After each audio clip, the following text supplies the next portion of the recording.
মায়াবী বনের এক কোণে ছিল ৩ ছোট্ট প্রাণী, পিঁপড়ে টিপু, মাছি ঝিমঝিম আর মাকড়সা কুঞ্চা। ৩ জনেরই স্বভাব আলাদা, কিন্তু একদিনের একটি ঘটনার জন্য তারা একেবারে মজার গোলমালে জড়িয়ে গেল। ঘটনার শুরু। এক সকালে পিঁপড়ে টিপু খাবারের সন্ধানে বেরিয়ে হঠাৎ দেখতে পেল এক টুকরো মিষ্টি পেয়ারা পড়ে আছে। টিপু খুশিতে লাফিয়ে বলল, বাহ, আজ তো ভুরি ভোজ হবে। এদিকে ঝিমঝিম মাছি খাবারের ঘ্রাণ পেয়ে ছুটে এলো। সে টিপুর সামনে গুনগুন করে বলল, এই পেয়ারা আমি প্রথম দেখেছি, তাই আগে আমিই খাবো।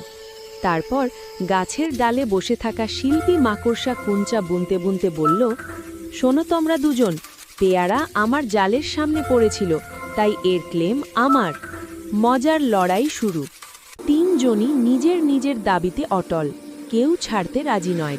টিপু বলল, আমার পরিশ্রম আমার খাবার। ঝিমঝিম বলল, আমার চোখে আগে পড়েছে, এটা আমার।